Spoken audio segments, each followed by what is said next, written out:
Listo por acá y listo por acá.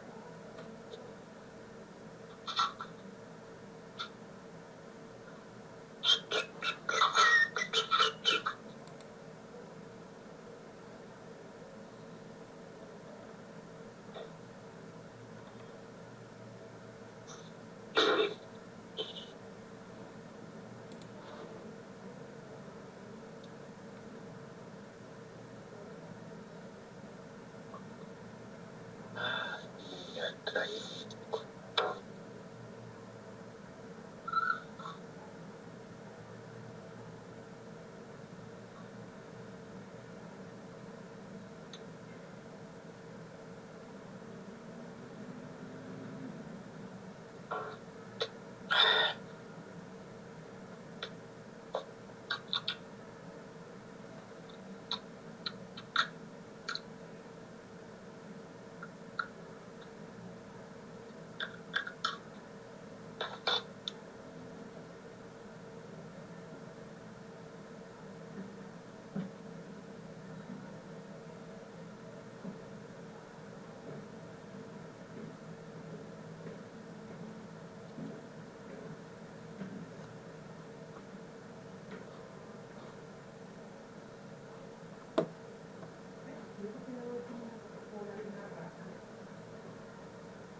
Buenas noches, hola Santi. Hola, ¿cómo estás? Hola, buenas noches. ¿Qué más, bien o no? Bien. Qué bueno, me alegra. Que ya en unos minutos vamos a comenzar.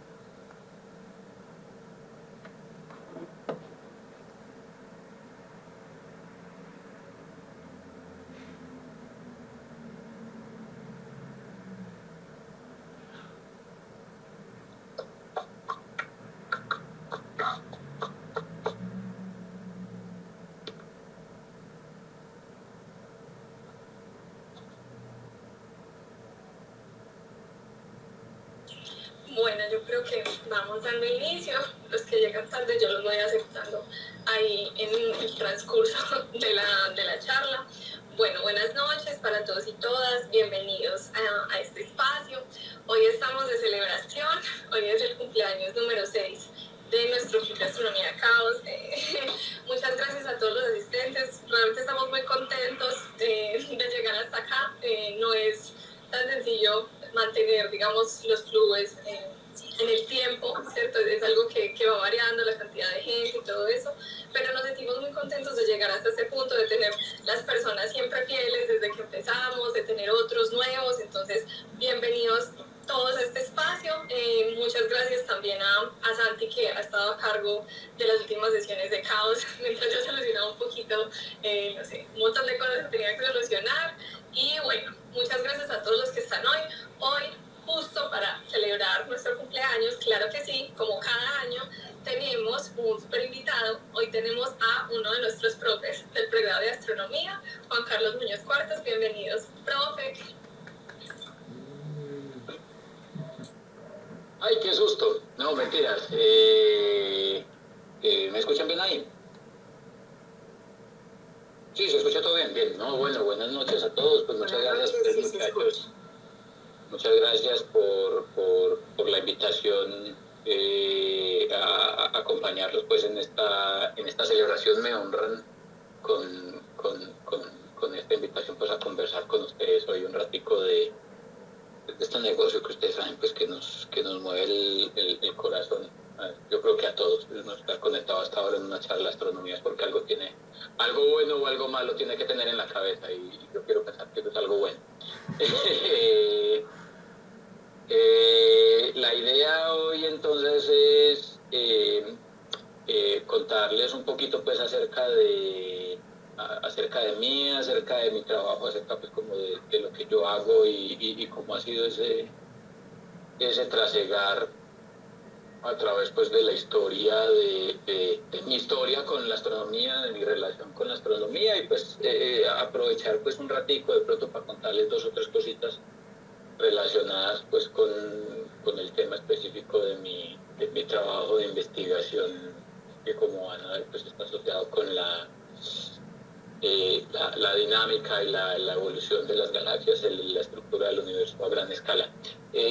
Yo tengo la cámara prendida un momentico, porque pues, como es bacano, como que a uno lo vean con quién está hablando, pero yo usualmente prefiero pues, este tipo de cosas, apagar la cámara para evitar que haya inconvenientes con el tráfico de red. Entonces, ya me vieron, hola, soy yo, y seguramente ahorita vuelvo a ser yo, pero entonces voy a tumbar la cámara solamente para garantizar que no se me recorte la señal, con el propósito de que se vea bien lo que se quiere.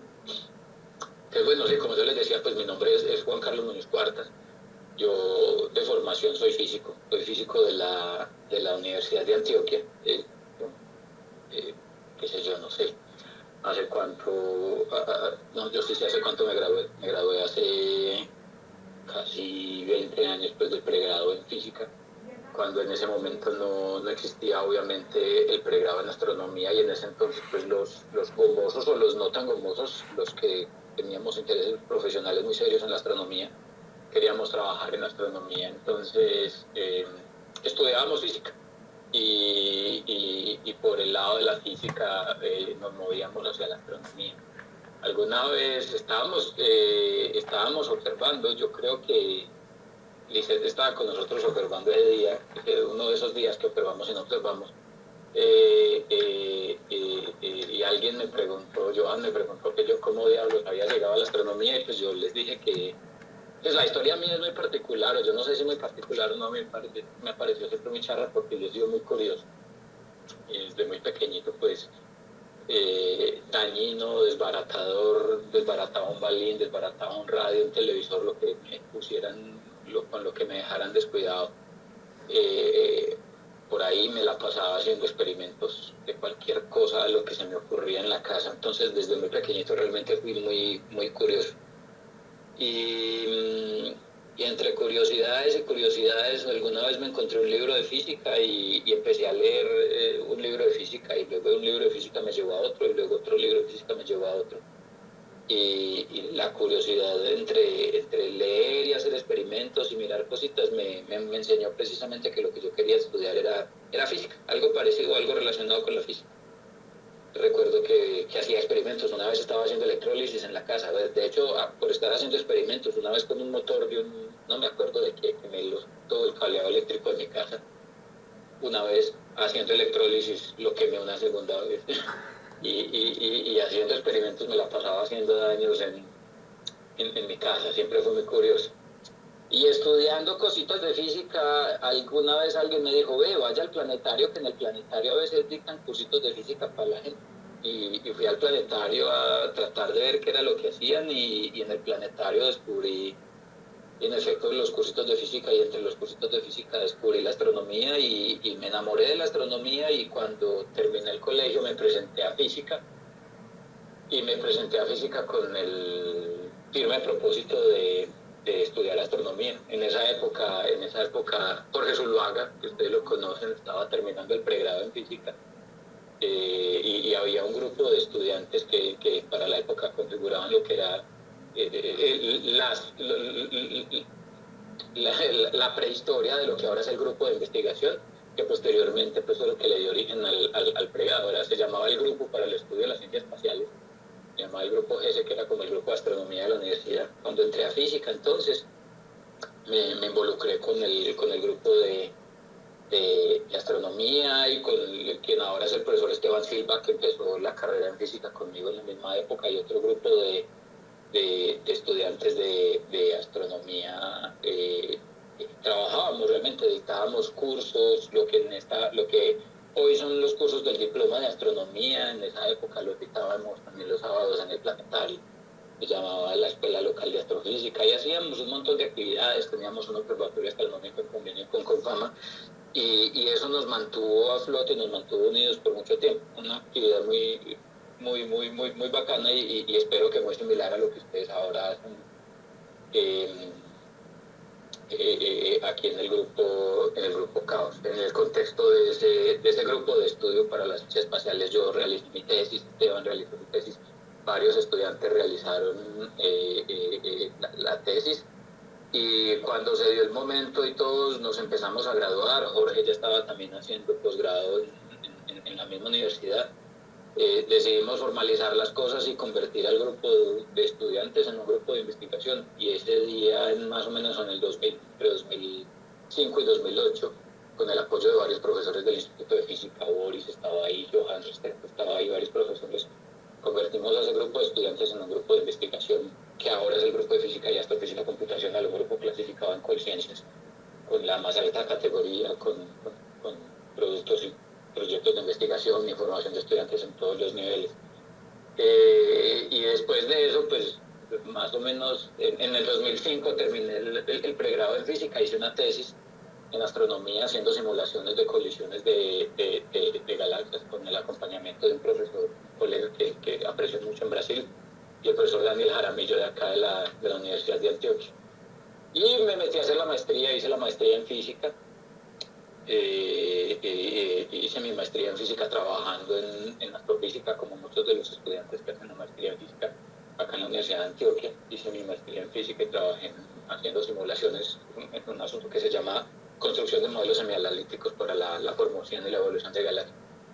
Y en 2008, que terminé la maestría, me presenté para una plaza en el Instituto de Astrofísica de Potsdam, y pues me gané la competencia. Entiendo, cuando me contaron el chisme después de estar en Potsdam, en Alemania, me contaron el chisme, que fue un concurso como de 20 a 25 personas, y pues yo me terminé ganando la plaza, una plaza en la que entonces me fui a hacer el doctorado, precisamente aquí en el Instituto Leibniz para Astrofísica en Potsdam, y terminé mi doctorado por ahí en el 2012. Terminando el doctorado en 2012, ya el pregrado de astronomía había arrancado. Yo de todas formas siempre permanecí vinculado al pregrado, asesoré las tesis de diferentes estudiantes. El profesor Luis Fernando Quiroga, por ejemplo, fue uno de ellos. Un par de veces vine a visitar la universidad mientras que estaba haciendo el doctorado, con un convenio que teníamos precisamente con el instituto donde yo estaba trabajando en ese entonces, y dictábamos charlas, cursos y demás. Nunca me desvinculé del programa, y cuando terminé el doctorado pues me devolví para Medellín, me devolví para la universidad, y pues desde ese entonces, en 2012, estoy aquí en la universidad. Actualmente y desde ese entonces soy el coordinador del grupo de investigación, que, como les contaba, pues es un grupo que está clasificado en Colciencias como un grupo A1. Y trabajo yo específicamente en el grupo, pues ustedes saben, hacemos varias cosas, desde ciencias planetarias hasta astrofísica galáctica y extragaláctica. Y yo trabajo precisamente en la línea de astrofísica galáctica y extragaláctica. Trabajo en todos los asuntos relacionados con formación y evolución de galaxias, utilizando observaciones, utilizando simulaciones, simulaciones cosmológicas, simulaciones de cuerpos, y todo ese tipo de cosas, y observaciones obviamente de la estructura a gran escala del universo y de la dinámica de galaxias en interacción. Toda la vida he sido de Medellín, desde que nací hasta que probablemente me muera o me jubile, como lo primero que sea que pase. Y he querido mucho pues este pueblo, y la idea pues es que he estado trabajando aquí en este tiempo. Entonces aquí la idea es que les voy a contar, pues aparte de esta historia, miren, ahí les conté un poquito de la historia y la prehistoria del pregrado. Miren que el pregrado nació de una iniciativa de muchachos, pero una iniciativa bien motivada, y la idea precisamente, cada que yo cuento esta historia, la cuento con un tinto en la mano, y la cuento muy feliz, porque porque cuando la motivación es fuerte y las ganas en efecto están ahí, las cosas pueden salir. Y lo que ustedes ahora disfrutan como la oportunidad de estudiar astronomía formalmente en la Universidad de Antioquia surgió precisamente de un montón de muchachos con ganas de que la cosa progresara al nivel que la tenemos actualmente. Ahora estamos trabajando en hacer que haya más recursos para hacer investigación, que pudiéramos tener observatorios y demás cosas, precisamente para que el ejercicio, ya no solo la formación, sino el ejercicio profesional de la astronomía, sea algo que sea una realidad. Pues en Colombia, ustedes entienden, pues de todas formas, Colombia es un país, más allá de lo que dicen los políticos, es un país pobre, entonces los recursos pues, para investigación en ciencia son escasos, pero aún así trabajamos duro para hacer todo lo que podamos hacer para que la cosa funcione. Uno de los temas que a mí más me ha llamado la atención y que más me ha interesado es precisamente el estudio de este tipo de fenómenos. Este par de galaxias es el par de galaxias con el que yo hice mi tesis de pregrado. Y es un par de galaxias que me ha acompañado y que me ha estado perturbando la cabeza por los últimos 10 años, y no es que es más, precisamente porque empecé a estudiarlo con mi tesis de pregrado y hasta el año pasado todavía estaba publicando artículos asociados con simulaciones que hicimos recientemente precisamente para estudiar la evolución de este tipo de sistemas. Yo he trabajado entonces en la evolución de dinámica de sistemas en interacción, sistemas de galaxias en interacción, y básicamente las cosas que hacemos en ese problema es hacer teoría, ¿cierto? Hacemos mucha teoría y en esa teoría tratamos de entender precisamente cómo pasan las cosas. Entonces lo que hacemos muchas veces es para poder entender cómo pasan las cosas, es esto que estamos viendo aquí. Esto que estamos viendo aquí son unas simulaciones. Las simulaciones claramente son simulaciones completas de N cuerpos en las que tenemos un par de galaxias que interactúan gravitacionalmente. Y estudiar este tipo de fenómenos nos enseña un montón de cosas. Nos enseña acerca de cómo acontece la evolución de las galaxias, de cómo acontece cómo se estructura la dinámica de las galaxias, si no hay materia oscura, el papel de la materia oscura en la dinámica de estos procesos en interacción. Este par de galaxias que como aparece aquí arriba, es un par, se llama AM229735, un nombre para nada romántico, pero que hace parte de un par de galaxias en interacción. Nos ha permitido estudiar un fenómeno que ahora con colegas en Alemania y en otros países de Europa han motivado la realización de una propuesta de investigación muy ambiciosa con la que estamos esperando que nos den más o menos 350.000 euros para seguir estudiando un fenómeno que se conoce como la formación de estructuras de anillo polar. Y es que cuando las galaxias como estas interactúan gravitacionalmente, en algunas ocasiones aparecen estructuras de anillo polar, que son un anillito como el que ustedes están viendo aquí, se está formando alrededor de estas galaxias en interacción. Lo que nosotros hemos descubierto es que estudiar este tipo de fenómenos nos puede ayudar, por ejemplo, a entender la manera como la materia oscura está distribuida alrededor de galaxias de disco como esta galaxia que estamos viendo aquí. Nos puede ayudar a entender precisamente cuál es la abundancia de esa materia oscura, nos puede ayudar a entender cuál es la naturaleza, si esa materia oscura es una materia oscura que interactúa consigo misma o no lo hace, en fin. Hay muchas cosas que se pueden hacer y eso surgió precisamente de estudiar un fenómeno tan simple como ver un par de galaxias en el cielo y simular. Lo que estamos viendo aquí es cómo se ven las galaxias. Estas son imágenes del par de galaxias observadas en el telescopio Gemini Sur en Chile, y lo que estamos viendo en los punticos azules son los resultados de la simulación cuando uno superpone el resultado de la simulación contra los resultados de las observaciones, lo que para nosotros fue un resultado bastante satisfactorio, porque nos permite ver precisamente que nuestros modelos teóricos son capaces de reproducir de manera satisfactoria el estado actual de un par de galaxias que está en la quinta porra, muchachos. Estos son primero dos galaxias que jamás hemos tocado y que jamás vamos a poder tocar. Están a 250 megaparsecs, es decir, a 250 millones de parsecs de distancia. Y a pesar de eso, solamente teniendo lo que tenemos de ellas en las imágenes que podemos descargar de los telescopios, somos capaces de predecir, de entender qué está pasando en ellas y de predecir cuál va a ser el futuro de esas galaxias. A mí eso me llama mucho la atención, tener la capacidad de poder predecir de poder primero entender cuáles son las propiedades físicas de un sistema, por ejemplo, como el Sol, poder decir cuál es la composición química de una estrella como el Sol sin tener que ir a meter una cuchara y tratar de ver cómo está, de qué está hecha la estrella y poder inferir esa información solamente de los 2 o 3 fotones de luz que recibimos de la fuente me parece fantástico. A mí eso simplemente me llama mucho la atención y me llama más la atención precisamente todas las técnicas y todo el ejercicio creativo que uno tiene que realizar o que tiene que los periplos creativos que uno tiene que sortear para poder resolver un problema en este contexto. Nada más ahorita temprano, Santiago estaba en la oficina recordándome la charla y estaba yo con Daniel, un estudiante, y estaba viendo cómo peleamos con un problema de una cosa que nosotros llamamos el modelamiento de la distribución de brillo de la galaxia, fotometría superficial de galaxias. Es una cosa extremadamente compleja desde el punto de vista matemático, pero que en estadística vemos con algún tipo de detalles en términos generales cuando hablamos del modelo estadístico de la inferencia de parámetros a través de, qué sé yo, aproximaciones bayesianas de cualquier otro tipo, que nos dejan de ser otra cosa más que la viva manifestación de la manera como explotamos la creatividad para resolver problemas. Aparte de estudiar interacción entre galaxias y la dinámica de galaxias individuales, también me interesa mucho la distribución de la masa del universo en las grandes escalas, estudiar la estructura a gran escala del universo. Me parece que es un problema extremadamente interesante. En particular porque conduce a la formulación de 2 de las preguntas abiertas en la física y en la astrofísica moderna más intrigantes, o de las más intrigantes con las que contamos en la actualidad, y es precisamente ¿existe la materia oscura? Si existe la materia oscura, ¿de qué está hecha? ¿Por qué está ahí? ¿Cuál es el papel que juega?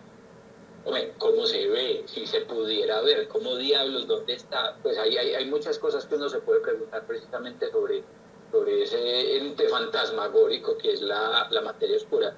Y es que cuando uno estudia la estructura del universo a gran escala, si uno quiere ser capaz de reproducir las observaciones, que es precisamente esto que estamos viendo en esta diapositiva, para poder reproducir estas observaciones, uno necesita construir un modelo del universo, y ese modelo del universo requiere de unos cuantos ingredientes. Si usted quiere construir supongamos que usted es Dios y quiere jugar usted quiere jugar a ser Dios y quiere construir universos, entonces tiene que ir a la tienda, y en esa tienda tiene que comprar los ingredientes, y los ingredientes que va a comprar son materia bariónica. Esa materia bariónica son los electrones, los protones, lo que representa básicamente la materia luminosa, la materia que nosotros habitualmente conocemos. Pero si quiere hacer una buena receta que le quede rica, que le quede sustanciosa del universo, tiene que comprar otro par de ingredientes que son energía oscura y materia oscura. Y resulta que si quiere hacer 1 litro de universo, necesita comprar 75 centímetros cúbicos mililitros, 75 mililitros de energía oscura. Necesita comprar más o menos un 30% de ese litro, 25% realmente de ese litro en la forma de materia oscura, y solamente el 5%, algo así como el azúcar en esa colada, que está en la forma de materia bariónica. Lo que nosotros estamos viendo en esta diapositiva representa precisamente lo que sale del experimento, lo que sale cuando uno se baja del telescopio, la observación en este dibujito de más o menos 200.000 galaxias. Cada puntico que estamos viendo en este mapa, que es un mapa 2-dimensional en una proyección del cielo, del universo, datos tomados del Sloan Digital Sky Survey, representa la posición de una galaxia. Y de la distribución espacial de esas galaxias en el universo, nosotros podemos inferir información valiosa acerca de, por ejemplo, dónde están ubicados los halos de materia oscura. Ustedes pueden ver en este dibujito estos circulitos rojitos, estas elipses rojitas. Estas elipses rojitas, ustedes pueden notar, encierran estas regiones que son como rayones. Nótenlo aquí, que son rayones que apuntan hacia el centro del mapa. En el centro del mapa estamos nosotros. Esos rayones que estamos viendo ahí, cuando uno está estudiando la estructura a gran escala del universo, lo conocemos como los dedos de Dios. Y se les dio el nombre de los dedos de Dios porque cuando se descubrieron esos dedos de Dios hace más o menos 30 años con los primeros surveys de galaxias, porque tomaron unos mapas muy escuetos, pero ya tristemente dicientes, mostraban como si hubiera rayas que apuntaban hacia el origen de coordenadas. Entonces los astrónomos obviamente muy folclóricamente los llamaban los dedos de Dios, precisamente porque eran como que, vea, esos son los dedos de Dios apuntando hacia donde estamos nosotros observando a las galaxias en el universo. Pero realmente los efectos de la expansión del universo, sumados a una cosa que nosotros llamamos los movimientos peculiares de las galaxias, así como en esta simulacioncita que les acabo de mostrar, esta galaxia pequeñita se aproxima a esta otra galaxia más grande. Esto que estamos viendo aquí es un movimiento peculiar de esta galaxia alrededor de esta. No todas las galaxias en el universo se alejan de nosotros por culpa de la expansión del universo. Algunas se acercan por culpa de sus movimientos peculiares. Por ejemplo, la galaxia Andrómeda no se acerca, se aleja a nosotros. Y algunas galaxias presentan movimientos peculiares que dejan entrever esto.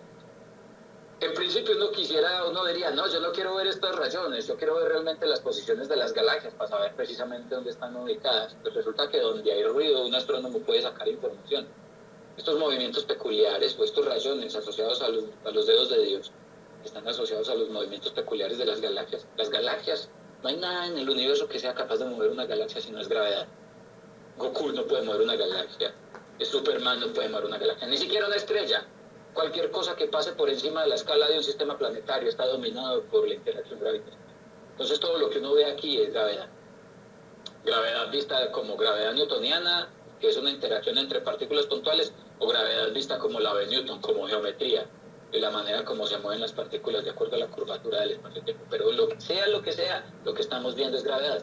Lo que quiere decir que si de alguna manera estamos viendo estos rayones, que son configuraciones particulares de la materia, ahí debe haber gravedad. Y si ahí hay gravedad, estos rayones me dan información a mí en particular sobre, por ejemplo, cuánto pesan los halos de materia oscura en el interior de los cuales están hospedados, por ejemplo, los cúmulos de galaxias que son capaces de motivar por la interacción gravitacional que ejercen sobre las galaxias movimientos peculiares con velocidades superiores a los 500 o 600 kilómetros por segundo. Cuando uno utiliza esa información contenida aquí, puede, por ejemplo, utilizar una técnica. Ahorita estaba hablando con Daniel Niño precisamente sobre eso, una técnica que hace 10 años yo la llamaba técnica de percolación, hoy todo el mundo la llama machine learning, que es algo parecido a un algoritmo muy popular que se llama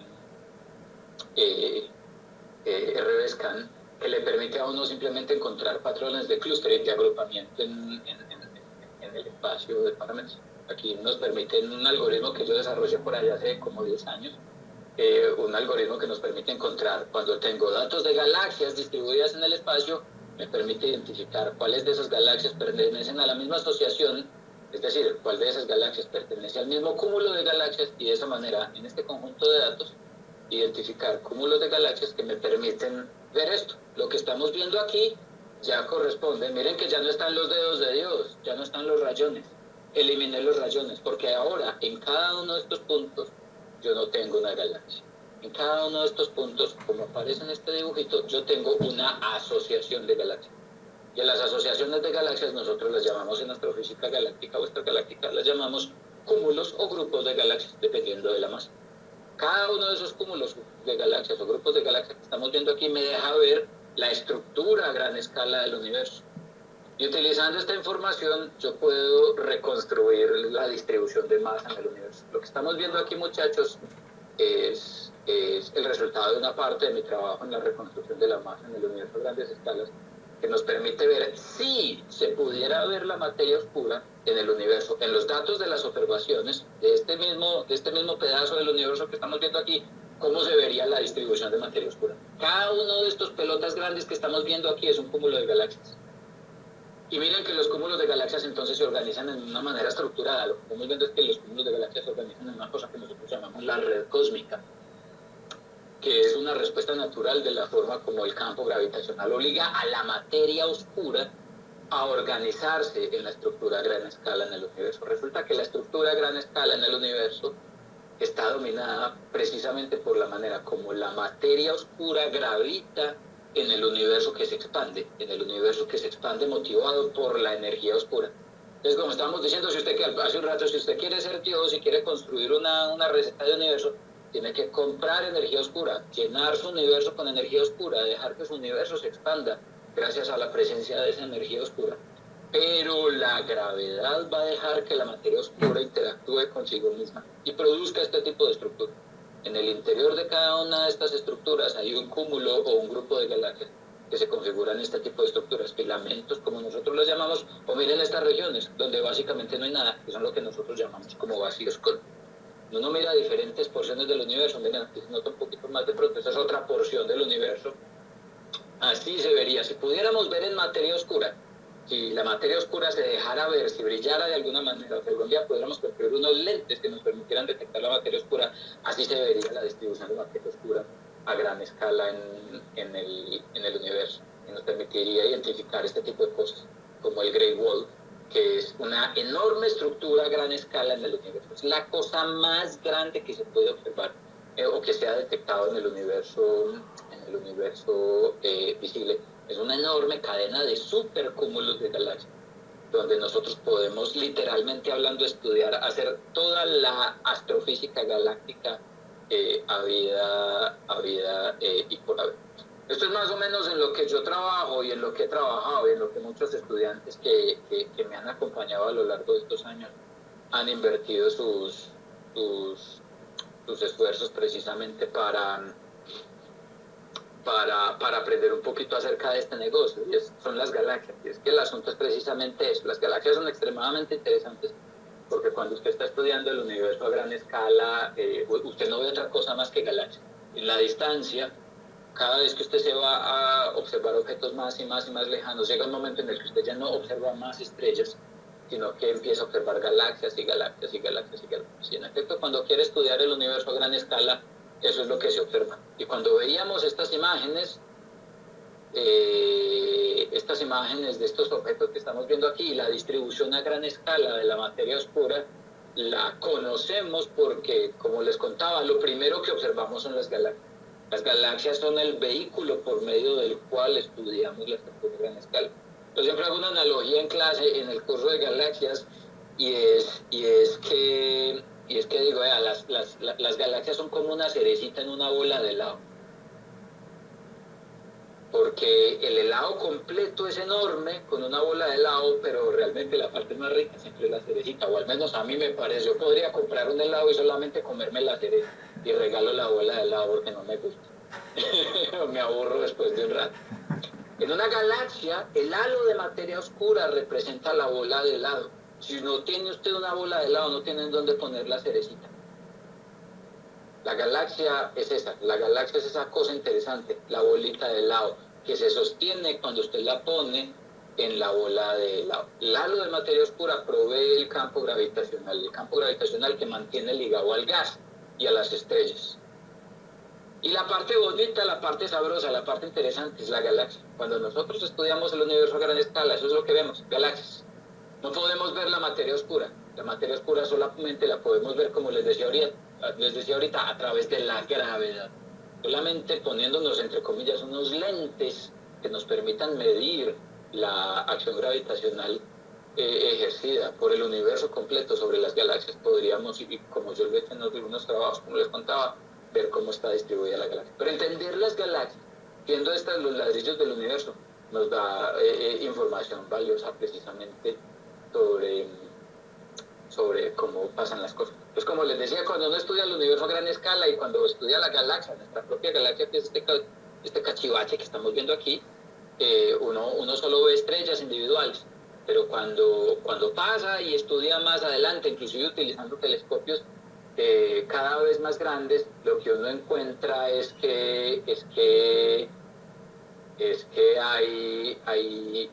hay más de una galaxia. Nuestra Vía Láctea es solamente un tipo particular de galaxia, un ejemplo particular de galaxia, y más allá de la Vía Láctea hay otro montón de galaxias. Y estudiar todas y cada una, o tantas y como se puedan, de estas galaxias, nos va a dar información valiosa acerca de qué está hecho el universo, cuál es la naturaleza real del universo, tanto en las grandes como en las pequeñas escalas. ¿Por qué en las grandes y en las pequeñas escalas? Porque si una galaxia está hecha enormemente por una enorme fracción de materia oscura, es una bola enorme de helado de materia oscura con una cerecita de materia bariónica de estrellas y gas, pues entender precisamente cuál es la naturaleza de esa bola de helado en la que se soporta esa bolita de esa cerecita, nos permite entender la estructura enorme del universo. Y dándonos cuenta de cómo se distribuye, cómo se da esa estructura enorme del universo, podemos entender el universo en las escalas más pequeñas, porque resulta que cuando estudiamos el universo a gran escala nos damos cuenta que la materia oscura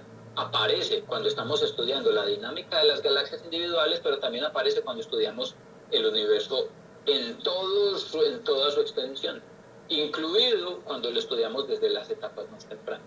Cuando estudiamos, por ejemplo, la radiación cósmica de fondo, y en particular cuando estudiamos las anisotropías en la radiación cósmica de fondo, nos damos cuenta de que para poder entender la manera como pasan en el universo más temprano, necesitamos poner materia oscura. Entonces, si la materia oscura existe en el universo más temprano para poder explicar qué es la radiación cósmica de fondo y qué es lo que vemos en la radiación cósmica de fondo, y si necesitamos de la presencia de la materia oscura en el universo tardío hoy para poder entender la dinámica de las estrellas en nuestra Vía Láctea, para poder entender la dinámica de las estrellas en la galaxia Andrómeda, o la dinámica de la galaxia Andrómeda, que es esta que tenemos acá, mientras que interactúa gravitacionalmente con nuestra propia galaxia, con la Vía Láctea, están en proceso de colisión. La galaxia se está aproximando a la Vía Láctea a una velocidad cercana a los 150-160 kilómetros por segundo y están en curso de colisión. Para poder entender esos fenómenos necesitamos tanto materia oscura en el universo temprano como en el universo tardío. Quiere decir que la materia oscura estaba ahí todo el tiempo.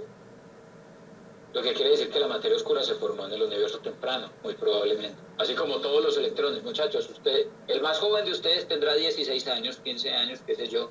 Pero todos y cada uno de los electrones en ese cuerpo pristino de 15, 16 años tienen 13.000 millones de años. Todos los electrones en su cuerpo se formaron en el universo temprano. Casi todos, el 99.9% de esos electrones son tan viejos como el universo mismo. Y los electrones son así de viejos porque son partículas extremadamente estables. Y esto es algo que las personas que estudian el mundo microscópico, la naturaleza subatómica del universo, la física de partículas, han descubierto que esa es la naturaleza intrínseca de los electrones. Lo que se cree es que para que la materia oscura exista en el universo temprano y juegue un papel importante en la estructura del universo temprano y en el universo tardío, y juegue un papel igualmente importante en el universo tardío, es que la materia oscura debería ser un mar de partículas, un caldo de partículas elementales, tan elementales como los electrones, tan estables como los electrones. Es decir, cuando las partículas de materia oscura se formaron, también se formaron los electrones. Simplemente que los electrones y las partículas de materia oscura no se vieron, porque los electrones interactúan con el campo electromagnético, con la fuerza electrodébil, mientras que las partículas de materia oscura solamente interactúan, hasta donde nosotros lo entendemos, con el campo gravitacional. Y al solo interactuar con el campo gravitacional, no tienen ningún otro atributo que les permita interactuar con el resto del universo, solamente se pueden ver a través de, entre comillas, como les decía ahorita, unos lentes que nos dejen ver gravedad. Y esa es la razón por la cual esas partículas de materia oscura solamente se pueden detectar cuando estudiamos la estructura a gran escala del universo, a través de la distribución de masa en las galaxias, a través de la distribución de anisotropías en la radiación cósmica de fondo, o a través de la distribución de la estructura a gran escala en el universo. Nuestra Vía Láctea, entonces, por ejemplo, es un ejemplo típico, es el ejemplo arquetípico de galaxia. Es una galaxia grande, responsable, es una galaxia grandecita, gordita, que tiene un disco en el interior del cual nos encontramos nosotros, y alrededor de ella entonces encontramos el halo de materia oscura, que provee el campo gravitacional suficiente como para que las estrellas permanezcan ligadas. Y de hecho fue el halo de materia oscura el que aprovisionó a la galaxia con el campo gravitacional suficiente para que gas y estrellas fueran capturadas gravitacionalmente durante los estadios tempranos. mientras que la galaxia se formaba, y ese gas estuviera aquí, en el disco, disponible para formar estrellas. Y que ese gas estuviera aquí, disponible para formar estrellas, implicó que aquí, en este lugar, hubiera gas con suficientes componentes químicos, suficiente metalicidad, como lo llamamos nosotros, para que se formara una estrella que nosotros hoy llamamos Sol. Y con esa abundancia de materiales químicos distintos del hidrógeno, se formaran planeticas. Y en ese planetica se formaran bolsas de agua caliente con patas que caminan sobre el planeta y que de vez en cuando se sientan a estudiar astronomía y astrofísica. La estructura de la Vía Láctea, por ejemplo, es extremadamente compleja y responde a un montón de diferentes fenómenos, procesos físicos y astrofísicos que se hacen responsables pues, por la manera como se distribuye el material en la galaxia. Entender la manera como esta galaxia, nuestra Vía Láctea, se ha formado es un problema que está lejos de ser trivial y que sigue siendo un tema abierto en la astrofísica galáctica. Hay muchas cosas que no entendemos del proceso de formación de la galaxia, empezando, por ejemplo, por cómo se da la formación del disco de la galaxia. Más o menos tenemos una idea, entendemos, por ejemplo, que el disco se da por conservación de momento angular de las nubes de gas, que son acretadas gravitacionalmente por el halo de materia oscura de la galaxia. Y por conservación de momento angular ese material rota y forma un disco alrededor de la galaxia. Pero una cosa es contar la historia de esta manera. Nosotros como científicos no nos conformamos y no nos sirve simplemente contar una historia. Tenemos que entender con precisión. Y con precisión me refiero a que cuantitativamente tenemos que escribir a partir del uso de las leyes de la física modelos que nos permitan demostrar con esos modelos que somos capaces de reproducir los resultados de las observaciones. Y cuando uno se exige a ese nivel es cuando las cosas se ponen complicadas, porque no es lo mismo la astronomía contada como una historieta que la astronomía contada como una ciencia verificable y cuantificable, robusta, que en efecto contribuya de manera clara al entendimiento de la naturaleza del universo que habitamos. Así como la Tierra tiene una luna, tiene un satélite, la Vía Láctea también está rodeada de satélites, tiene un montón de zancudos revoloteándole a su alrededor. Lo que estamos viendo aquí es un mapa en el que tenemos a la Vía Láctea puesta en la mitad y cada una de estas pecas rojas que estamos viendo es una galaxia satélite alrededor de la Vía Láctea. Al día de hoy hemos encontrado que la galaxia tiene más o menos 60 galaxias satélites. Realmente debería tener más. La cuestión es que como nosotros nos encontramos en el interior de la galaxia, explorar la galaxia como tal es extremadamente difícil. Hagamos un ejercicio. Suponga que a usted le tapamos los ojos y nos los llevamos para otro lugar que no sea su casa. Con los ojos tapados los llevamos para otro lugar que no sea su casa, lo encerramos en una pieza en esa casa, en ese otro lugar, le cerramos la puerta y lo dejamos con la luz apagada. Y solamente con 2 o 3 cositas que de vez en cuando usted consiga escuchar, le decimos, bien, construya un mapa del lugar en donde lo tenemos. Más o menos así estamos nosotros cuando exploramos la estructura de la galaxia. Estamos metidos dentro de la galaxia y con un poquitico de luz que nos llega de las estrellas y de las estrellas dentro de la galaxia y de las galaxias alrededor de la Vía Láctea, nos tenemos que hacer una idea de cómo se distribuyen los objetos en el vecindario de la galaxia. Lo que pasa es que en la galaxia tenemos estrellas, gas y polvo. Y el polvo, que es una componente fundamental en una galaxia como la Vía Láctea, produce un fenómeno que se conoce como la extinción de la luz. Ustedes ven en esta imagen, se los estoy señalando con el mouse, estas bandas oscuras. Estas bandas oscuras aquí en la Vía Láctea no representan regiones donde no hay estrellas, no, todo lo contrario. En esas regiones hay gas y hay estrellas en abundancia. El problema es que ese gas está mezclado, está empantanado con partículas de polvo. Y esas partículas de polvo absorben totalmente la radiación de las estrellas por detrás. De tal manera que lo que estamos viendo aquí no es falta de estrellas, lo que estamos viendo es exceso de polvo tapándonos a las estrellas. Como nosotros estamos metidos en el interior del disco de la galaxia, no somos capaces de ver toda la extensión de la galaxia. Y por esa misma razón no somos capaces de ver a las demás galaxias satélites que acompañan a la Vía Láctea. Solamente cuando estudiamos a la galaxia en otras longitudes de onda diferentes al óptico, por ejemplo, longitudes de onda de radio, somos capaces de construir mapas de la galaxia como estos que tenemos aquí. Esto no es un mapa, pero es una caricatura, una ilustración que representa de manera bastante fiel lo que ha resultado de las observaciones en radio, en la longitud de onda de 21 centímetros de la Vía Láctea. Cuando uno es capaz de estudiar la estructura de la galaxia y ver hacia las galaxias vecinas, además se da cuenta que la Vía Láctea no está sola. La Vía Láctea no está solita. La Vía Láctea, como les contaba cuando les conté hace un rato, en el tema en el que yo trabajaba y que había desarrollado un algoritmo para identificar agrupaciones de galaxias, pues es que a las galaxias les gusta estar agrupadas, así como a la gente. A la gente no le gusta estar sola, a las galaxias tampoco. A las galaxias no les gusta estar sola porque como tienen masa, atraen gravitacionalmente a cualquier otro objeto con masa. Entonces las galaxias están condenadas, sí o sí, a tener amiguitas con las cuales conversar. Y lo que estamos viendo aquí es precisamente la manera como se distribuyen las galaxias en el vecindario de la Vía Láctea, lo que nosotros llamamos el grupo local. La Vía Láctea pertenece a un barrio pequeñito. Hay barrios pequeños y barrios grandes. Belén es un barrio enorme y un barrio pequeñito es un barrio pequeñito. No sé, un barrio pequeñito, cualquiera, el más pequeñito que a usted se le ocurra. Belén es casi que del tamaño de un cuarto de Medellín, ¿cierto? Y Zamora, que era el barrio donde yo me crié, es un barrio pequeñito comparado con Belén. En el universo hay barrios pequeñitos y a esos barrios pequeñitos los llamamos grupos de galaxias y a los barrios grandes, como Belén, los llamamos cúmulos de galaxias. Entonces tenemos una asociación, la Vía Láctea hace parte de una asociación, un grupo de galaxias que se conoce como el grupo local, que es una asociación en la que tenemos a la Vía Láctea, todas las galaxias satélites que están ligadas gravitacionalmente a ellas, tenemos a la galaxia Andrómeda, a la que veíamos ahorita en una de las imágenes, todas las galaxias satélites que están orbitando alrededor de la galaxia Andrómeda y la galaxia del Triángulo, con una asociación realmente pequeña.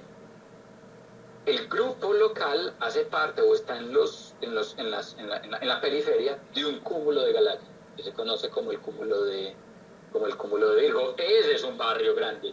El cúmulo de Virgo es un barrio grande. Es tan grande que la iglesia en el centro del barrio es la galaxia más grande en este barrio, es la galaxia M87. La galaxia que hace 2 años nos permitió observar con el telescopio de radio la imagen del horizonte del agujero negro supermasivo.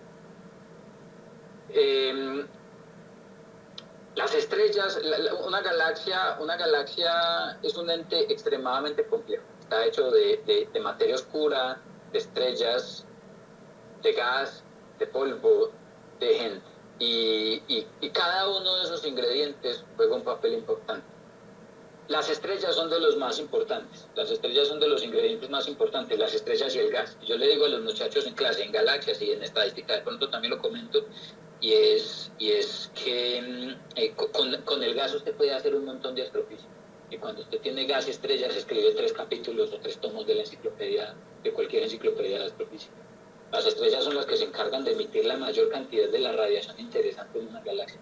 Son las que se encargan de enriquecer químicamente el medio interestelar. Cuando usted enriquece químicamente el medio interestelar, pues tiene la oportunidad precisamente de que aparezca la tabla periódica. Y cuando aparece la tabla periódica, pues le da origen a que aparezca la química. Y cuando aparece la química, aparecen fenómenos ricos, fenómenos exóticos. Aparece la configuración de moléculas complejas y aparece la posibilidad, por ejemplo, de formar vida. De la misma manera que en una planta las células son la unidad individual por medio de la cual usted puede estudiar las características de la planta, en una galaxia las estrellas son esa unidad individual. Las estrellas por un lado y el gas por otro. En una galaxia el gas juega el mismo papel que en una planta juega la clorofila.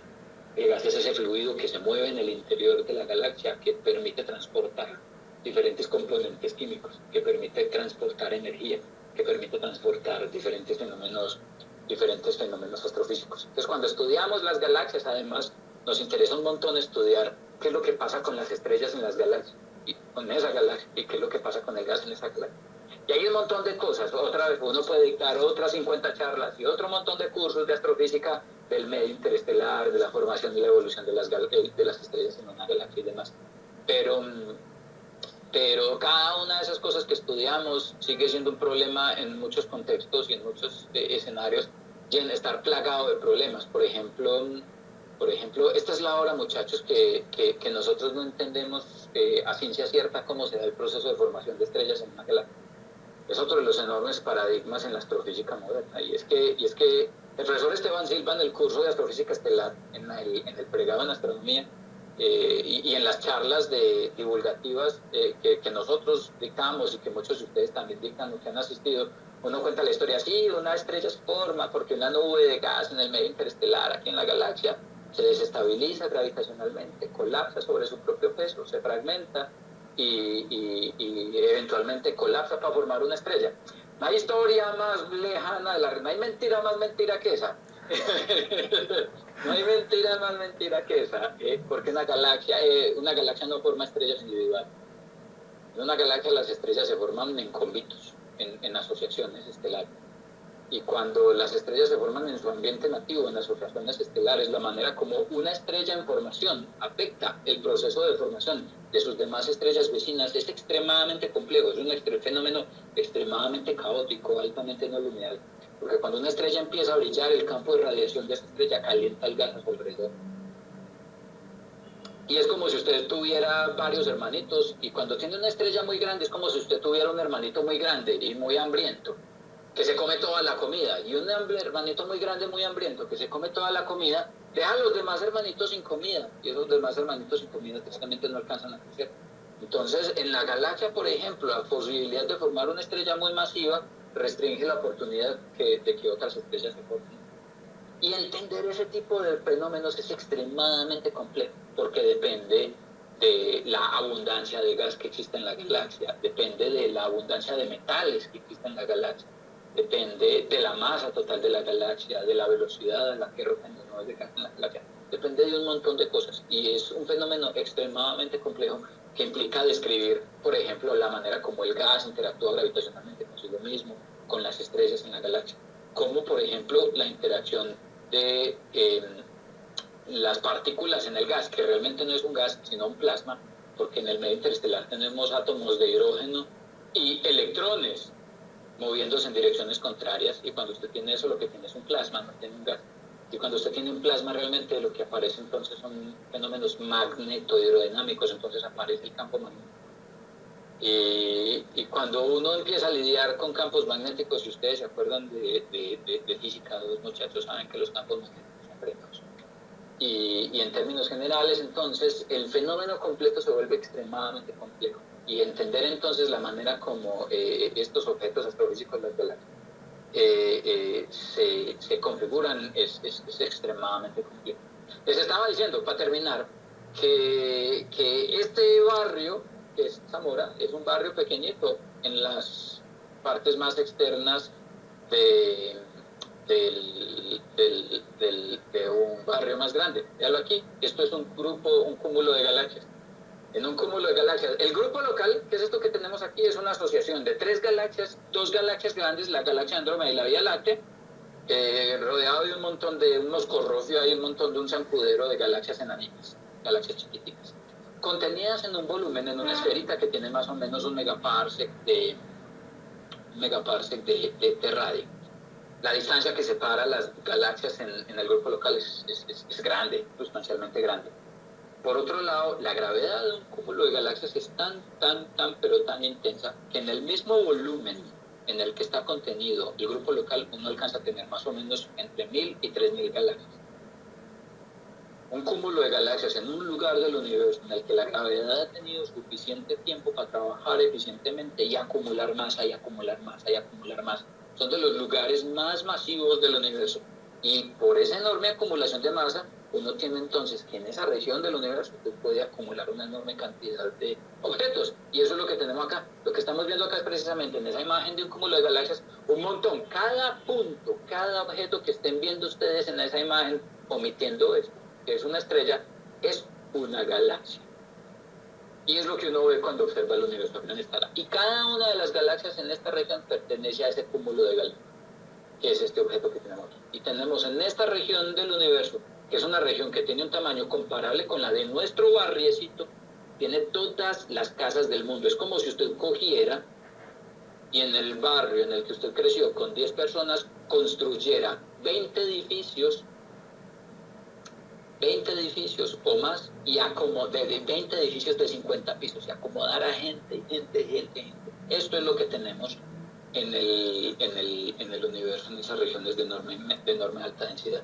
Lo que estamos viendo aquí en estas rayas no son daños en la imagen, son fenómenos relativistas, los llamamos lentes gravitacionales, y son un mecanismo por medio del cual precisamente podemos estudiar la manera como la masa está distribuida en estos objetos. Nosotros sabemos que la materia oscura existe, o creemos que la materia oscura existe, no solo porque nos permite entender la dinámica de las estrellas en galaxias como la Vía Láctea, sino porque en el contexto de la relatividad general, cuando usted tiene una enorme cantidad de masa, una enorme concentración de masa, el espacio-tiempo se curva. Y estos curvos, estas cosas que estamos viendo aquí, que se les conoce como cáusticas, son imágenes de objetos lensados que están más allá de la posición de este cúmulo y que el enorme campo gravitacional del cúmulo de galaxias nos permite estudiar. Mirando las características, la curvatura, la longitud de estos trazos, uno puede estimar la masa de todo el cúmulo de galaxias, y las estimaciones que uno encuentra le dejan ver a uno que en el universo en general debería existir en efecto una enorme cantidad de masa, que en una galaxia como la Vía Láctea entre el 80 y el 90% de la masa está en la forma de materia oscura, y en un cúmulo de galaxias como este aproximadamente el 90% de la masa está en forma de materia oscura.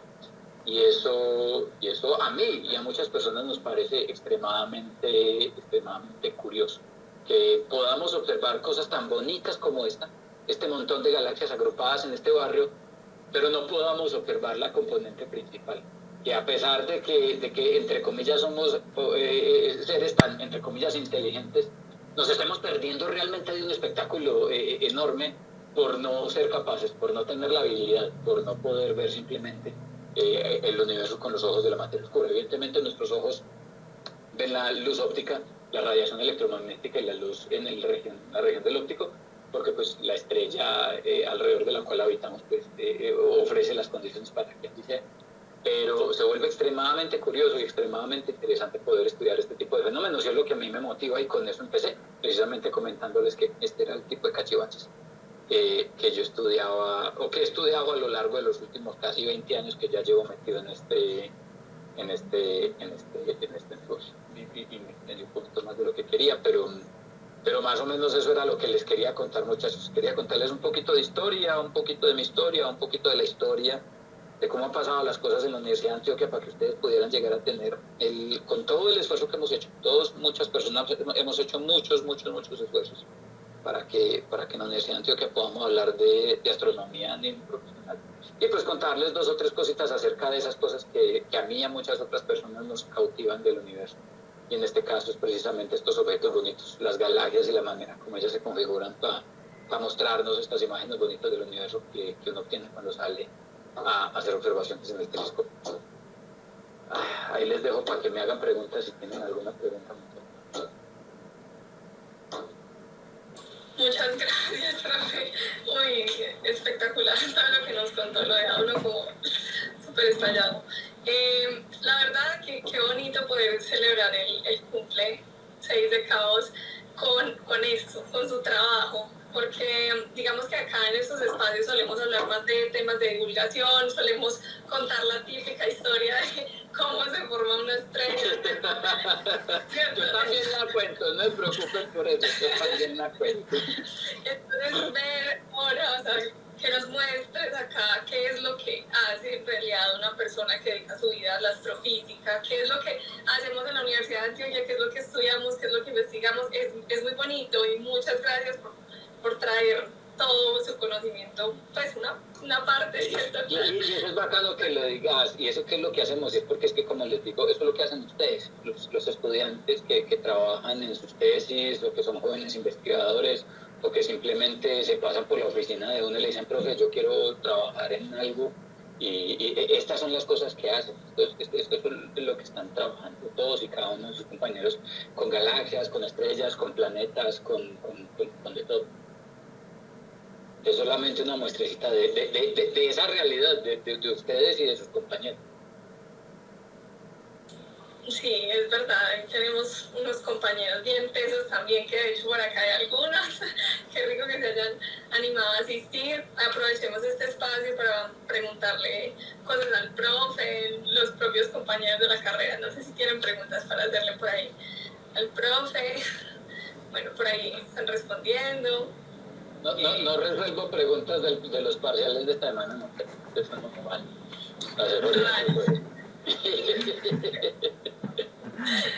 Se intentó. Me preguntas de los parciales me buscan en la oficina. Bueno, yo me adelanto aquí con una preguntita mientras de pronto los compañeros van pensando.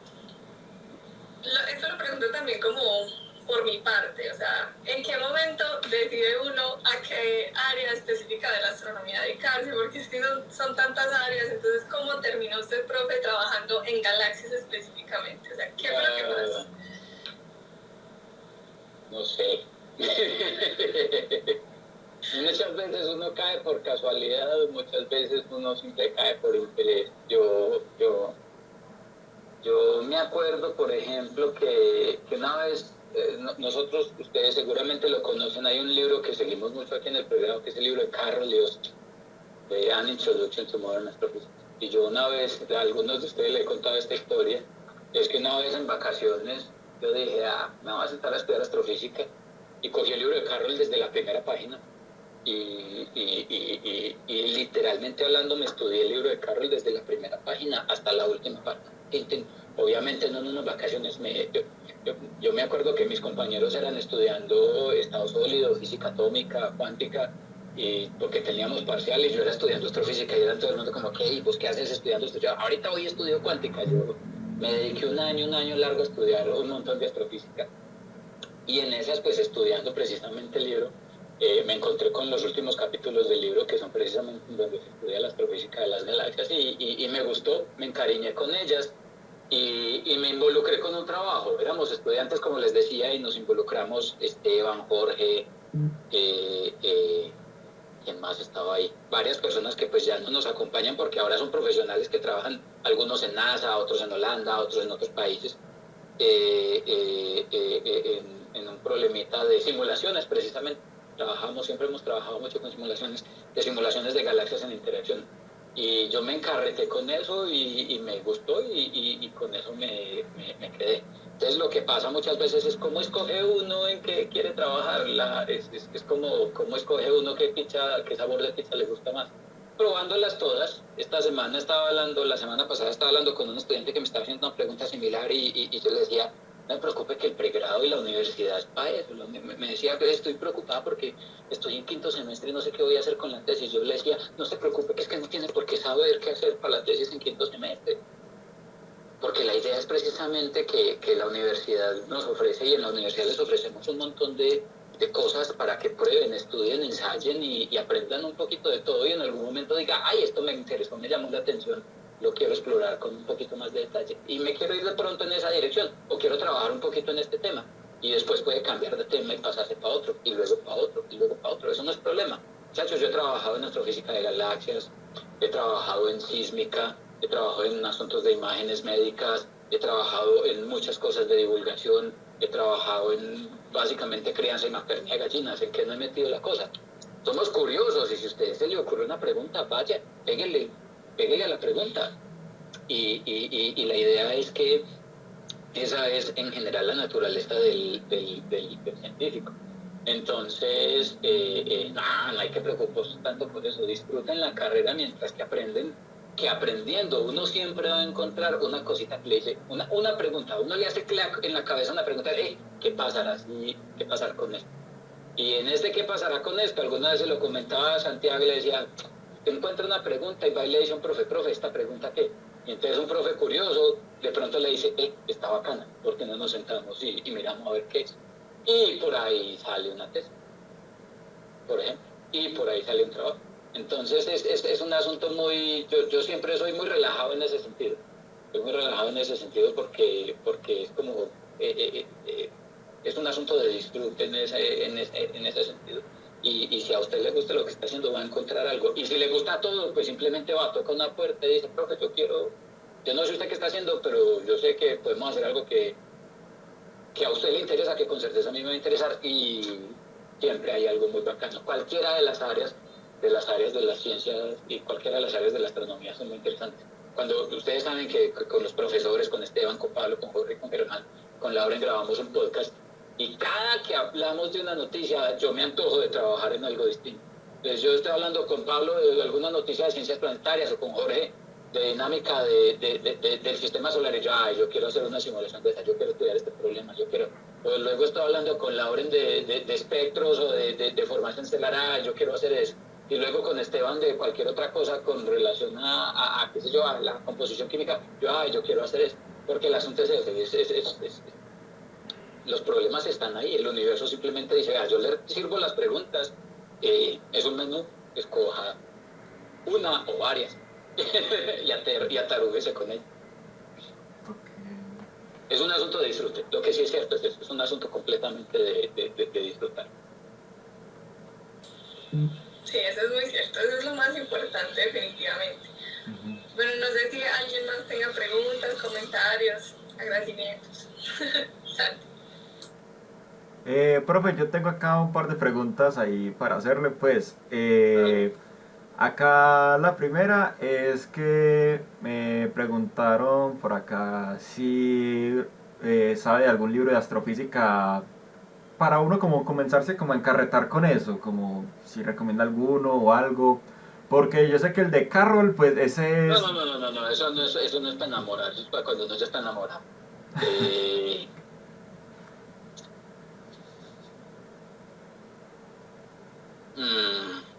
El libro de bases de astrofísica de Alonso, por ejemplo, es un buen libro. Es un buen libro para encarretarse.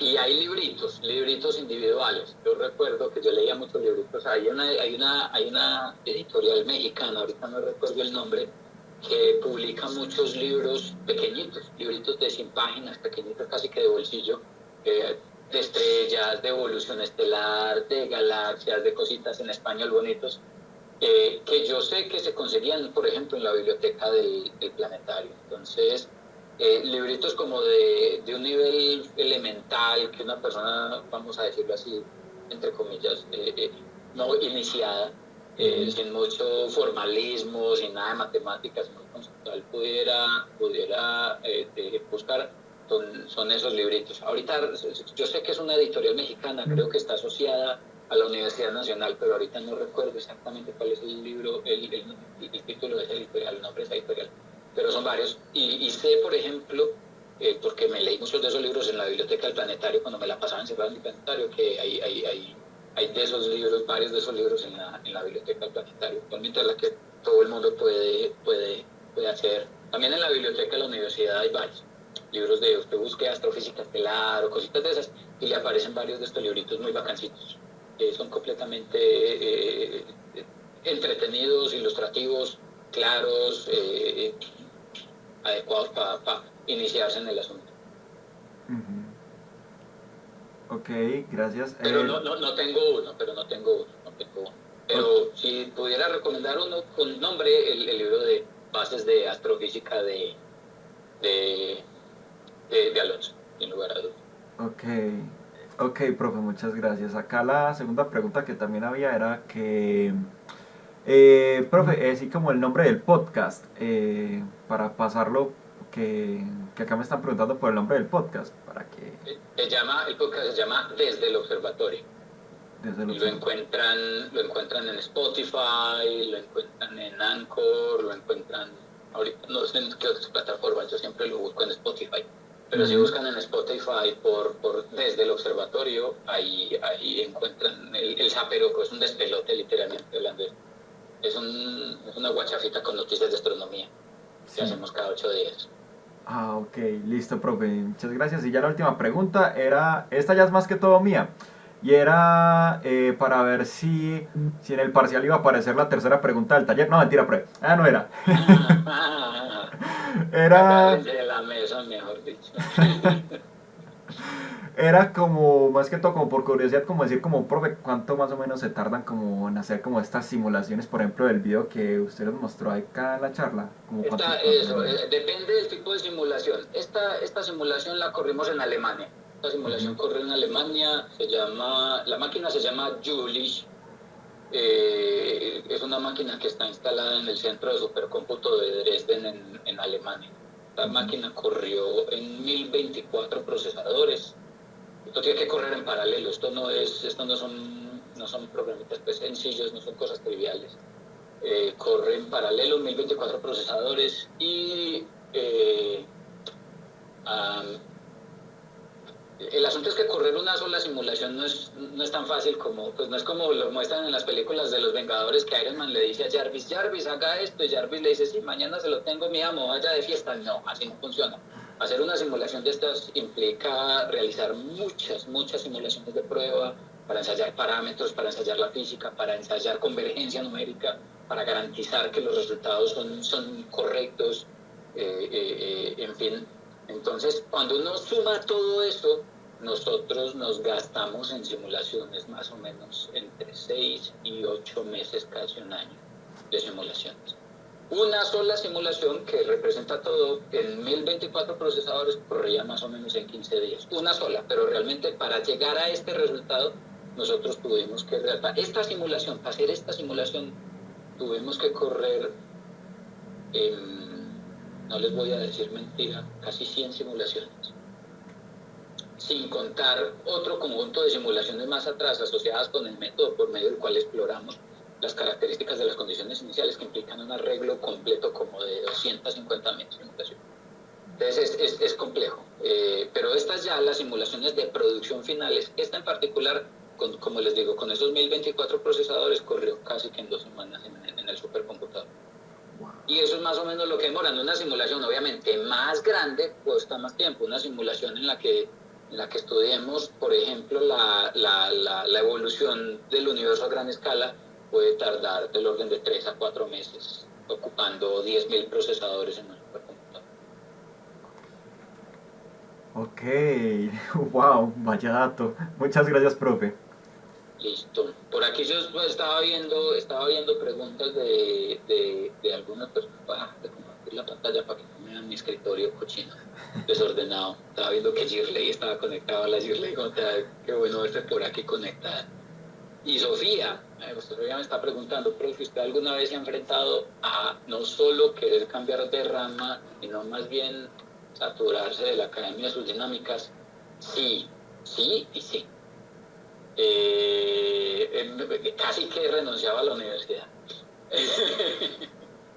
Es muy difícil, muchachos. La academia es trabajar en academia es muy rico porque es un goce. Somos curiosos por naturaleza, pero es difícil porque la academia es mal agradecida. Usted puede encontrarse una cura para el cáncer, una cura con la que cura el 30% de los casos del cáncer, y la comunidad académica, el proceder de la comunidad va a decir, pero es que eso apenas funciona para el 30%, porque la ciencia es así. Por construcción, la ciencia es un monstruo insatisfecho, siempre quiere más precisión, siempre quiere conocer con mejor detalle. Entonces, en algunas ocasiones yo no lo voy a decir frustrante, pero uno tiene que saber juzgar, o tiene que saber jugar con esa carrera en la que hay que saber hasta dónde llegamos con las aspiraciones que tenemos, y formularse una pregunta y resolver esa pregunta debería ser suficiente para nosotros. Entonces, por ese sentido, la academia desgasta. Un poquito la docencia también. Yo no sé cómo le va a la demás gente. Yo, por ejemplo, personalmente soy muy entregado con mis actividades docentes y me empapelo mucho y me involucro con los estudiantes, y eso le roba un poquito de alma. Cada clase se te lleva un pedacito de voz. Cansa mucho. Realmente es un asunto que es muy desgastante. Pero es que es muy charro. Dictar una clase a mí me quita un poquitico, pero también me da un poquitico. Yo, por ejemplo, estoy cansado o estoy enfermo y les digo, muchachos, estoy enfermo, me voy a ir para clase, y me voy para clase, y en clase me recompongo. Me alivio las 2 horas de la clase, termino la clase y vuelvo y me indispongo.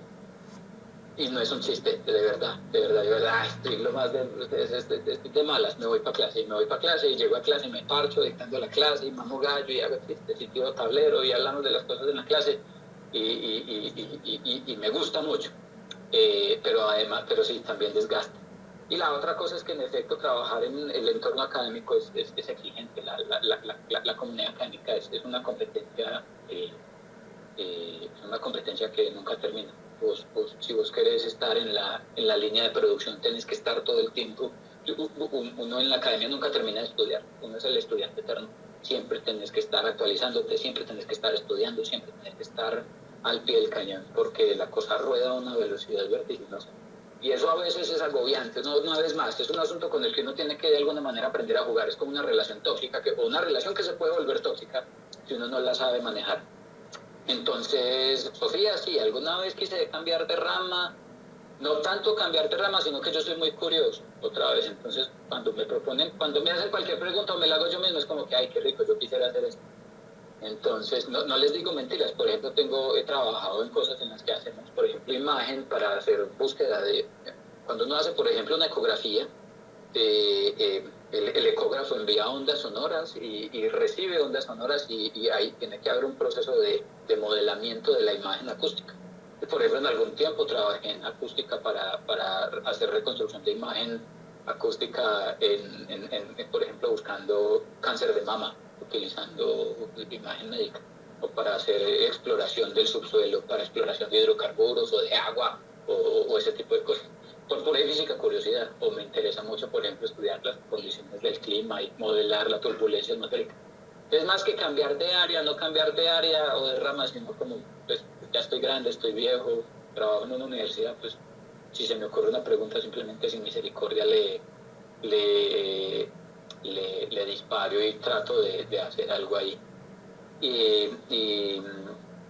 Y saturarse de la academia de las dinámicas, sí, eso pasa. Uno se puede ver agotado o agobiado por esas cosas, pero otra vez, digamos que uno aprende a surfear en ese universo demandante de la academia. Y una vez uno aprende a navegar en ese mar, la saca bien y lo disfruta. Si tuviéramos más plata estaríamos más contentos, ¿cierto? Todo con plata se ve mejor. Que si tuviéramos más plata para trabajar con mejores recursos y todas las cosas, bien se vería mejor. Uno trabaja en medio de las dificultades con lo que puede y hace lo que puede. Son siempre cosas en las que uno se tiene que fijar. Muchas gracias, profe. No sé, ¿qué nos dice Sofía también sobre la respuesta del profe? Yo personalmente digo que realmente para uno es importante también escuchar este tipo de opiniones de los profesores, porque a veces uno se siente como solo en ese estrés, en esa frustración, como será que yo soy la que está mal, o será que en realidad esto es desgastante, o es difícil, o es pesado. Entonces, no, es difícil. Yo siempre los he dicho y se los digo a ustedes y se los digo en clase, muchachos, y lo que hacemos es difícil, punto. Pues escogimos si no querían estudiar una cosa difícil, se equivocaron, pues porque esta huevona es muy difícil. Pues hacemos de las cosas más difíciles, pretendemos estudiar el universo, ya, punto, se acabó, no hay nada más enredado que eso.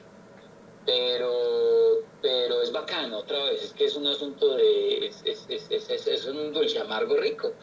Es el picante que uno dice, ay, me está picando mucho, pero quiero más. Es un asunto que siempre es excitante, es bacano y es bacano preguntarse por un poquito más. Eso es interesante.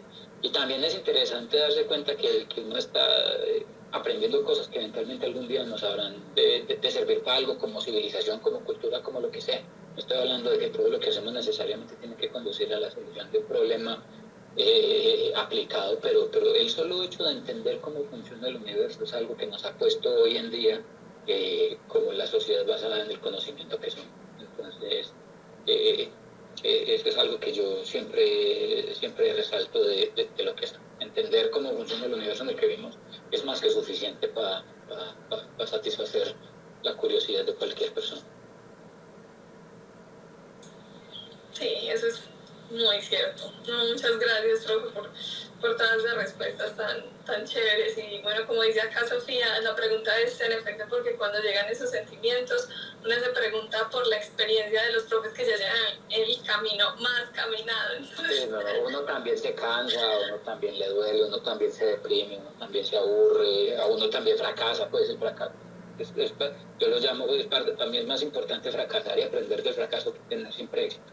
El fracaso es una parte fundamental del progreso.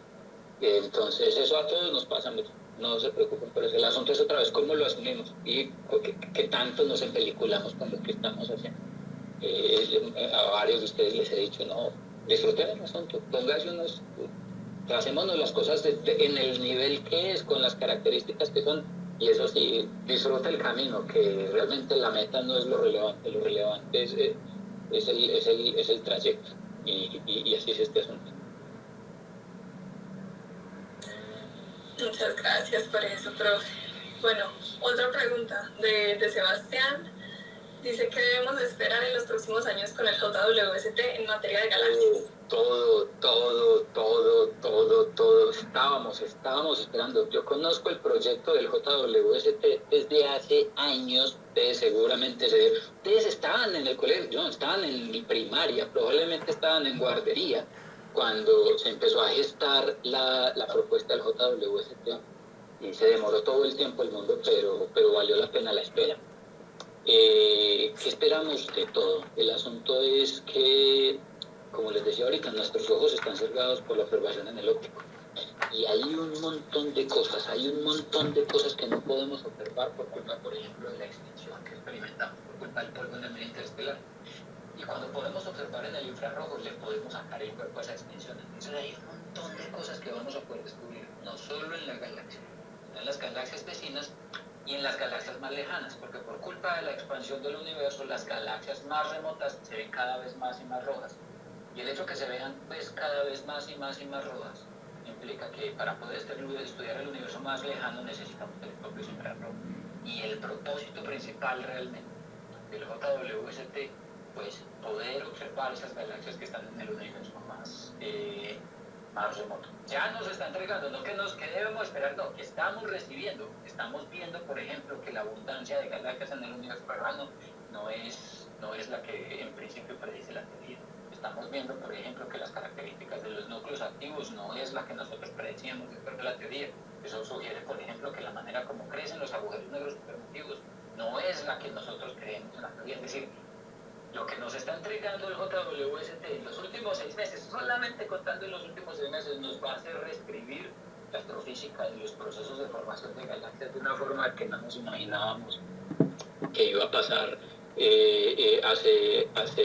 hace 10 años. Entonces, a los muchachos del curso de galaxias, cuando empieza el curso les digo, no les prometo nada de lo que les voy a decir hoy al principio del curso, porque en 6 meses puede cambiar, y con mucha seguridad, muchas de las cosas que les dije el primer día de clase van a cambiar a fin de año, porque los resultados de las observaciones de JWST entregan evidencia completamente contundente y diferente de lo que uno esperaba.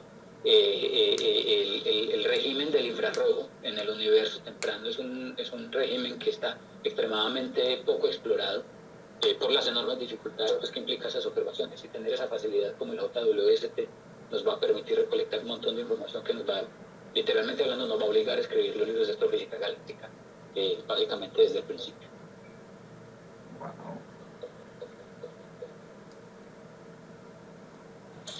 Bueno, por acá hay otra pregunta, Santi, no sé si la quieras leer tú. Ok. Sí, es una pregunta que me hicieron desde el privado. Entonces, pues aquí me la había mandado y me dijeron como que tengo una pregunta. No sé, se me ocurrió. Así como las células se enferman y generan cáncer y eso, en la analogía que él hizo, las estrellas se pueden enfermar. ¿Qué pasaría? Claro, las estrellas también se enferman y se mueren. Morir es parte fundamental del ciclo de la vida, muchachos. No sé si ustedes se vieron El Rey León, pero la versión en muñequitos o la versión que salió hace un par de años casi que en real con CGI, pero la muerte es parte fundamental de la vida, inclusive el universo se va a morir de alguna manera.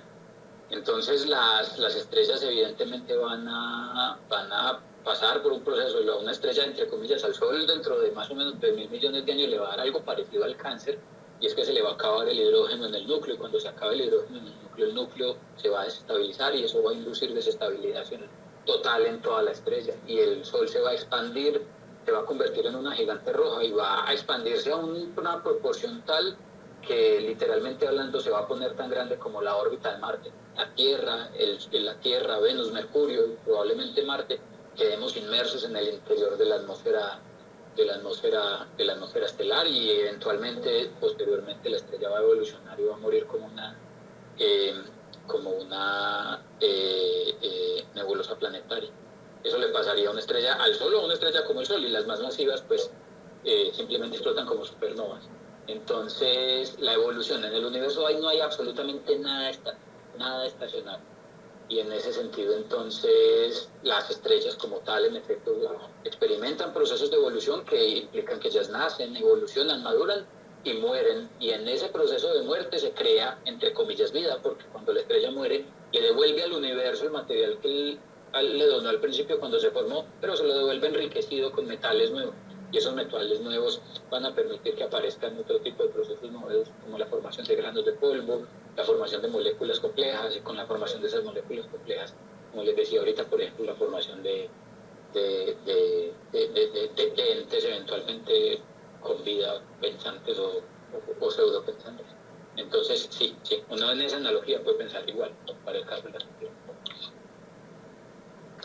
Muchas gracias, profe. Y por acá hay una última pregunta. Dice, ¿cómo saber si la discrepancia entre las observaciones y la teoría se debe a un error de medición o de interpretación? ¿Cómo saber? Excelente pregunta.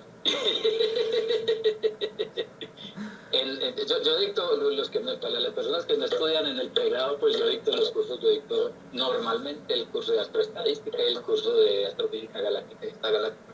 Y en el curso de astroestadística yo les digo, muchachos, esta es la evidencia y con eso uno no pelea. En efecto, uno no pelea contra el experimento. Cuando usted suelta unas llaves, las llaves caen por el efecto gravitacional.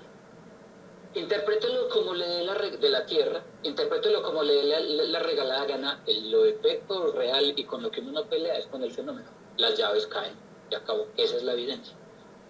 En términos generales, ¿cómo sabe uno si la discrepancia entre las observaciones y la teoría y las discrepancias en general entre las observaciones y la teoría se debe a un error a la medición o a la interpretación? Uno usualmente hace lo siguiente: estoy estudiando un fenómeno y quiero estudiar el mismo fenómeno, y para poder verificar que no es un asunto asociado a mis medidas ni a la interpretación, hago un análisis del mismo fenómeno a través de diferentes frentes. Entonces le caigo a guamazos al problema a través de diferentes direcciones. Es lo que uno llama experimentos independientes. Entonces, por ejemplo, para estudiar un caso muy particular, la abundancia de materia oscura en el universo, ¿existe o no existe la materia oscura? Entonces uno dice, bien, estudiemos la abundancia de materia oscura en la dinámica de galaxias a través de, por ejemplo, la curva de rotación de las galaxias. Eso es un experimento. Pero como les mostraba en las diapositivas ahorita, cuando tenemos ese fenómeno de lentes gravitacionales en un cúmulo de galaxias, ese fenómeno es completamente relativista. Cuando uno hace dinámica de galaxias, la dinámica de galaxias la hace con mecánica newtoniana, física 2. Con física 2 con esteroides, obviamente, pues ya escribiendo las ecuaciones diferenciales y toda la cosa, pero es la misma gravedad. Eso quiere decir que y cuando uno analiza el fenómeno de la lente gravitacional, que es un fenómeno completamente distinto, relativista, uno encuentra la misma necesidad de incorporar la presencia de materia oscura. Entonces uno dice, miércoles, la mecánica newtoniana me dice, necesitas materia oscura para mantener a las estrellas ligadas a la galaxia. La mecánica relativista en el fenómeno de los cúmulos de galaxias te dice, necesitas meter materia oscura para explicar lentes gravitacionales. Y si te vas y estudias el universo a gran escala, en la radiación cósmica de fondo, cosas que pasaron hace 13.500 millones de años, esa información te dice, tenés que incorporar la presencia de materia oscura si quieres explicar el fenómeno. Cuando uno tiene varias piezas de evidencia asociadas a experimentos independientes, cada uno es un fenómeno distinto. Un experimento distinto no dice, esto claramente no puede ser un problema claramente no puede ser un problema de las observaciones, el experimento debería estar bien hecho, y hay otras formas independientes de verificar en efecto que el experimento esté bien hecho, hacer el experimento de formas distintas para o darse cuenta que uno mide exactamente el mismo resultado. Entonces, cuando uno hace ese tipo de verificaciones que son necesarias hacer, ahí es donde la ciencia se vuelve perezosa, Y es que hay que ser exigentes en ese sentido. Yo, muchachos, por eso soy tan exigente. Y es que la cosa hay que verificarla por todos lados. Cuando uno hace todas esas verificaciones a 3, 4, 5 bandas, se da cuenta entonces cuando lo que está haciendo es cometiendo un error con los experimentos o cuando está cometiendo un error con la interpretación o con la teoría. Cuando se hace la correlación cruzada con diferentes experimentos de diferentes naturalezas.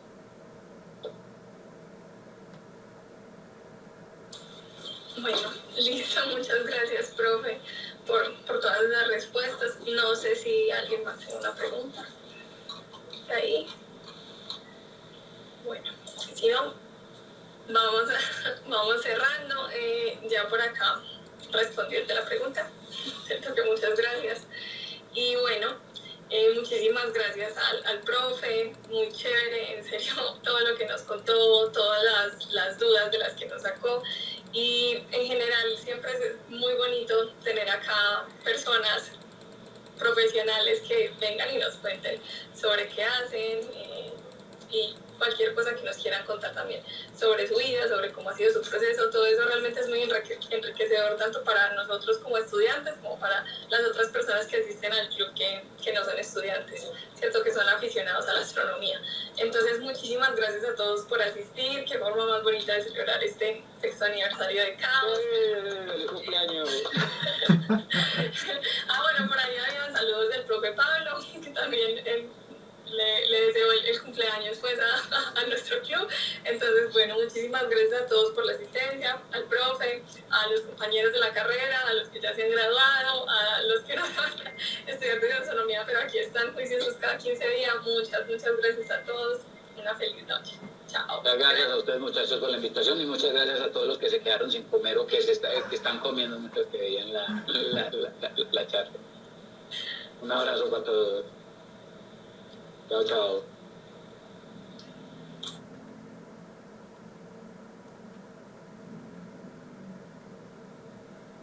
Listo, Calisto.